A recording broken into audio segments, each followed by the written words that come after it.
And I'm just not in those types of relationships anymore, which is both a blessing and a challenge. I don't want the codependence.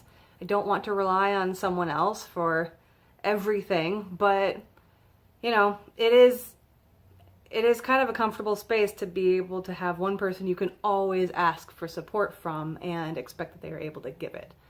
I am living a more independent life now. I know not everybody has the spoons to take care of my needs at the drop of a hat, and fortunately, my need to not do that for other people is also respected. So that's that. I find myself looking back and wondering how all this happened to me, because when I was younger, I really did, like I said earlier, have these kinds of close, connected friendships where I felt just really comfortable, really like family. And I think it really started when I moved here with my ex-partner, whom I was with for 10 years.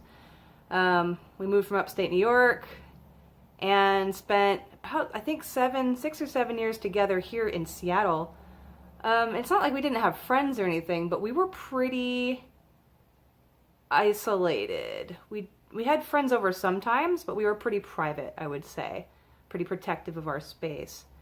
And I had my own friends at that time too, but I think that's when I slowly started just kind of relying on the person I was with. And also, you start to grow up, you get out of college and stuff, you no longer have built-in friends.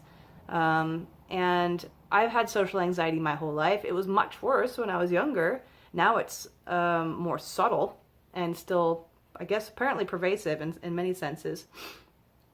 But I've changed a lot, but it just felt like it was easier. You just became friends. You were like, hey, you want to be friends? Or you were just automatically friends in high school and then in college, and automatically kind of just hung out. And I just hung out with people less and less. And I see people a lot. See, here's the thing. I think I became very protective of my space. I love hanging out with people. I am an ambivert. I really need to be around people, and I thrive by being around people. I gain energy by being around people, but I also get quickly exhausted. But I do go out a lot, and I think I've become someone who doesn't want to get driven to an event with someone because that means I have to hang out with them and babysit them. So that's why I barely ever go to events with someone. I'll say I'll meet you there because I don't want to be responsible for their well-being or happiness or entertainment for the rest of the night. Now, I might spend most of the night hanging out with someone, but I'm pretty independent. I will bop around. And I will also, of course, meet up with people one-on-one for a drink or whatever. But again, it's out, and it's usually around alcohol so that I can remain calm, so that I can be less awkward, so that I can just feel more relaxed around them and, actually engage in conversation rather than awkwardly sitting there like this. So, no wonder I drink. God, what was I saying? Right, so most of my social connection, most of my social interactions are in situations where I am able to get out whenever I want, where I'm not obligated to anyone.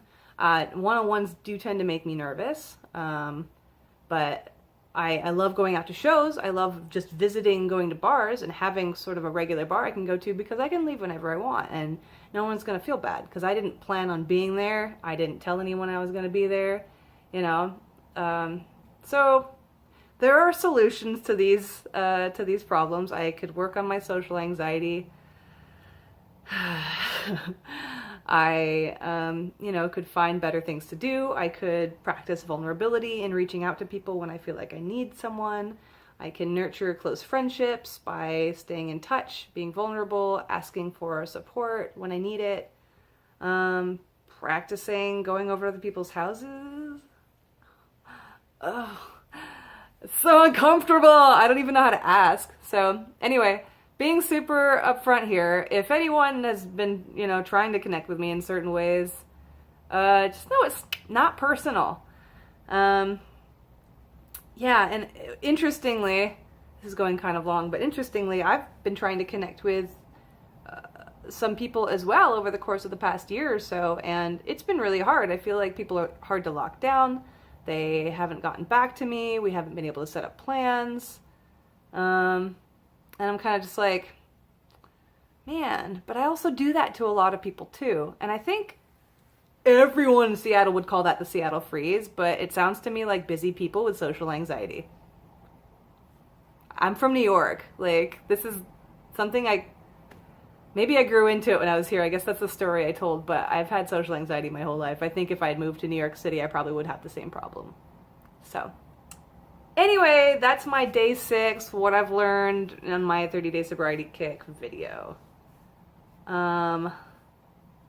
Thank you everyone for being supportive. Thank you for reaching out. Thank you for being patient with me, especially as I, have had a lifetime of working through my own fear of intimacy. Never thought I'd say that. I thought that was just other people in my life. But yeah, I think I don't know. I don't have a fear of intimacy when I'm romantically or sexually involved with someone, and those kind of have to go together for me generally. So that's weird. I feel like I'm really good at being intimate when someone is like all there for me, but I'm super bad at being intimate when it's just a friendship. So many interesting things about the human brain and the heart and the body. I am excited to keep exploring this crazy business. Anyway, thanks for listening. Talk to you guys later. Bye.